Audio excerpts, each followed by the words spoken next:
श्रीमद् भगवद गीता अध्याय 8 अक्षर ब्रह्म योग। प्रिय श्रोताओं और साधकों, आज हम श्रीमद् भगवद गीता के अध्याय 8 अक्षर ब्रह्म योग के गूढ़ रहस्यों को समझने का प्रयास करेंगे। यह अध्याय अर्जुन द्वारा पूछे गए 7 प्रश्नों और श्री कृष्ण द्वारा दिए गए अत्यंत रहस्यमय उत्तरों पर आधारित है। मित्रों, आज हम प्रवेश कर रहे हैं श्रीमद् भगवद गीता के 8वें अध्याय में, जिसे कहा गया है अक्षर ब्रह्म योग। यह अध्याय जीवन और मृत्यु के सबसे गहरे रहस्य को खोलता है। यह बताता है कि अंतिम क्षण में मनुष्य का स्मरण ही उसकी अगली गति निर्धारित करता है, और यही कारण है कि यह अध्याय मानव जीवन के लिए अत्यंत महत्वपूर्ण है। भूमिका: कुरुक्षेत्र की रणभूमि में, जहां हर ओर शंखनाद गूंज रहे हैं, जहां रथों की गर्जना और धनुष की टंकार सुनाई दे रही है, वहां अर्जुन का मन बार बार प्रश्नों से भर उठता है। अर्जुन पूछता है, हे कृष्ण, यह ब्रह्म क्या है, अध्यात्म क्या है, कर्म क्या है, और मृत्यु के समय ईश्वर का स्मरण कैसे किया जाए। और यही से आरंभ होता है अध्याय 8 अक्षर ब्रह्म योग। यह अध्याय न केवल दर्शन है, बल्कि एक व्यावहारिक मार्गदर्शन है। कैसे हम जीवन जिएं, कैसे साधना करें और मृत्यु के उस अंतिम क्षण को कैसे ईश्वरमय बनाएं। श्लोक 8 अर्जुन का प्रश्न। श्लोक अर्जुन उवाच किं तद् ब्रह्म किमध्यात्मं किं कर्म पुरुषोत्तम अधिभूतम च किं प्रोक्तम अधिदैवम किमुच्यते। व्याख्या: अर्जुन पूछता है, हे पुरुषोत्तम कृष्ण, मुझे बताइए कि वास्तव में ब्रह्म क्या है, अध्यात्म क्या है। यहाँ अर्जुन केवल युद्ध का ही प्रश्न नहीं पूछ रहा, बल्कि जीवन और ब्रह्मांड के रहस्य जानना चाहता है। श्लोक 8 दूसरा प्रश्न। श्लोक अध्यज्ञः कथम कोत्र देहस्मिन् मधुसूदन प्रयाण काले च कथन जयोसि नियतात्मभिः। 8.2 व्याख्या: अर्जुन आगे पूछता है, हे मधुसूदन, यह अधियज्ञ कौन है और मनुष्य के शरीर में उसका क्या स्थान है, और मृत्यु के अंतिम क्षण में स्थिर चित्त योगी आपको किस प्रकार जान सकते हैं। ध्यान दीजिए, अर्जुन का सबसे बड़ा प्रश्न है, मृत्यु के समय ईश्वर का स्मरण कैसे किया जाए। श्लोक 8.3 श्री कृष्ण का उत्तर। ब्रह्म, अध्यात्म, कर्म। श्लोक श्री भगवान उवाच अक्षरम ब्रह्म परमं स्वभावोध्यात्मम् उच्यते भूत भावोद्भव करो विसर्गः कर्म संजितः। 8.3 भी व्याख्या: श्री कृष्ण कहते हैं, जो अविनाशी है, जो शाश्वत है, वही ब्रह्म है। आत्मा का स्वभाव ही अध्यात्म है, और प्राणियों की उत्पत्ति और उनकी गतिविधियां वही कर्म कहलाता है। उदाहरण: जैसे सागर सदैव बना रहता है, लेकिन उसकी लहरें उठती गिरती रहती हैं। श्लोक 8.4 अधिभूत, अधिदैव और अधियज्ञ। श्लोक अधिभूतम क्षरो भावः पुरुषश्चाधिदैवतम अधियज्ञो हमेवात्र देहे देहभृतां वरम 8 व्याख्या: कृष्ण स्पष्ट करते हैं, अधिभूत ए नाशवान वस्तुएं, यह भौतिक शरीर, संसार। अधिदैव ए परम पुरुष, ब्रह्मांड का नियंता, हिरण्यगर्भ या विश्वात्मा। अधियज्ञ ए स्वयं भगवान, जो प्रत्येक प्राणी के हृदय में स्थित हैं। उदाहरण: मानो एक विशाल वृक्ष है, उसकी जड़ ए ब्रह्म, उसकी शाखाएं ए अधिदैव, उसके फल और पत्ते ए अधिभूत, और जो वृक्ष को जीवित रखता है, रस प्रवाहित करता है, ए अधियज्ञ, ईश्वर। श्लोक 8.5 मृत्यु समय स्मरण। श्लोक अंतकाले च मामेव स्मरण मुक्त्वा कलेवरम यह प्रयति समद्भावम याति नास्त्यत्र संशयः। 8 श्री कृष्ण कहते हैं, जो मनुष्य मृत्यु के समय केवल मेरा स्मरण करते हुए शरीर त्यागता है, वह निश्चय ही मेरे धाम को प्राप्त होता है, इसमें कोई संशय नहीं। यह गीता का महामंत्र है।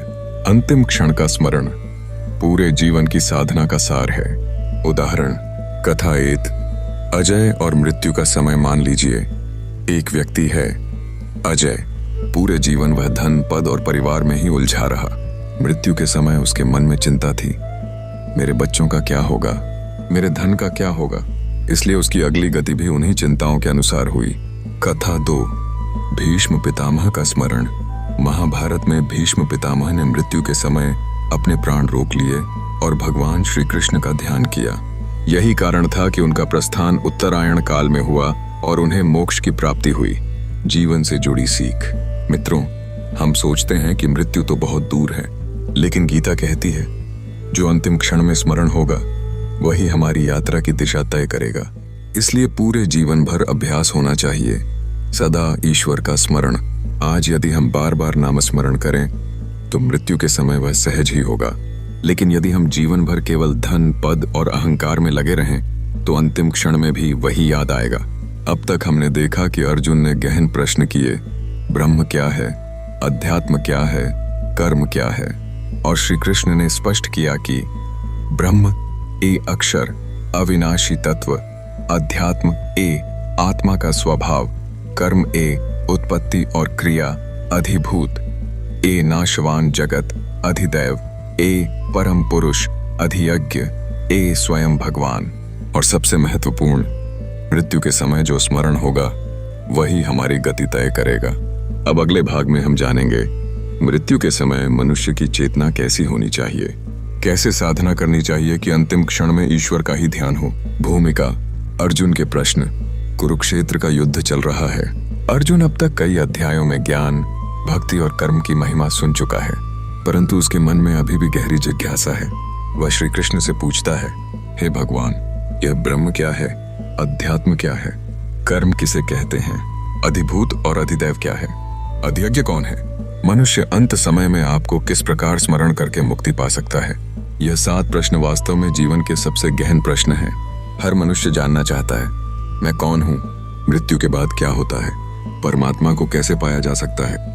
श्री कृष्ण के उत्तर का आरंभ। श्री कृष्ण अर्जुन के प्रश्नों का उत्तर देते हुए कहते हैं, ब्रह्म वह अविनाशी परम सत्य है, अध्यात्म जीवात्मा का स्वरूप है, कर्म वह शक्ति है जो सृष्टि की रचना और पालन करती है, अधिभूत सभी नश्वर वस्तुएं हैं, अधिदैव पुरुषोत्तम है जो देवताओं का आधार है, अधियज्ञ मैं स्वयं हूँ जो सबके हृदय में विराजमान हूँ। श्लोक 8:5 मृत्यु समय का रहस्य। भगवान कहते हैं, अंतकाले च मामेव स्मरण मुक्त्वा कलेवरम, यह प्रयाति से मद्भाव याति नास्त्यत्र संशय। भावार्थ, जो मनुष्य मृत्यु के समय मुझे स्मरण करता है और शरीर का त्याग करता है वह निश्चय ही मेरे धाम को प्राप्त होता है, इसमें तनिक भी संशय नहीं है। व्याख्या। मित्रों, यहाँ श्री कृष्ण जीवन के सबसे बड़े सत्य का उद्घाटन कर रहे हैं। हमारा जीवन चाहे जैसा भी हो, परंतु मृत्यु के अंतिम क्षण में जो स्मरण होगा वही हमें आगे ले जाएगा। यदि अंत समय में धन की चिंता होगी तो जन्म पुनः लोभपूर्ण जीवन में होगा। यदि क्रोध और द्वेष होगा तो वही ऊर्जा अगले जन्म को दिशा देगी, और यदि उस क्षण श्री कृष्ण का स्मरण होगा तो आत्मा मोक्ष प्राप्त कर लेगी। इसका अर्थ यह नहीं कि केवल मृत्यु समय पर भगवान का स्मरण करना पर्याप्त है, बल्कि जीवन भर साधना, जप, ध्यान और भक्ति करते रहने से ही यह संभव है कि अंतिम क्षण में भगवान का स्मरण अपने आप हो जाए। अजामिल की कथा एक प्रसिद्ध कथा है। अजामिल नामक एक ब्राह्मण था। युवा अवस्था में वह पाप कर्मों में फंस गया। चोरी, व्यभिचार और अन्य अधर्म उसके जीवन का हिस्सा बन गए। परंतु बुढ़ापे में उसका एक पुत्र था जिसका नाम उसने रखा नारायण। अजामिल अपने बेटे को दिन भर पुकारता, नारायण नारायण। मृत्यु का समय आया। यमदूत अजामिल की आत्मा लेने आए, परंतु उसी समय उसने अपने पुत्र को पुकारा, नारायण। यह नाम वास्तव में भगवान विष्णु का था। तभी विष्णुदूत आ गए और यमदूतों को रोक दिया। कहा, यह व्यक्ति अंतिम समय में भगवान का नाम ले रहा है, अब यह हमारे संरक्षण में है। अजामिल उस दिन मृत्यु से बच गया और पुनः भगवान का स्मरण करके अंत में मुक्ति को प्राप्त हुआ। इस कथा से यही शिक्षा मिलती है कि जीवन भर भक्ति का बीज बोना चाहिए ताकि अंतिम क्षण में स्वतः भगवान का नाम स्मरण हो जाए। जीवन से जुड़ा उदाहरण, मान लीजिए एक विद्यार्थी परीक्षा में बैठा है। उसी प्रकार मृत्यु समय में भगवान को स्मरण तभी होगा जब जीवन भर साधना की हो। इस प्रकार अध्याय 8 के पहले 5 श्लोक हमें बताते हैं कि ब्रह्म क्या है, आत्मा और कर्म का स्वरूप क्या है, और सबसे महत्वपूर्ण, मृत्यु समय में स्मरण की शक्ति क्या है। अब अगले श्लोकों में श्री कृष्ण बताएंगे कि जीवन का अंतिम लक्ष्य कैसे प्राप्त किया जा सकता है और साधना का वास्तविक स्वरूप क्या है।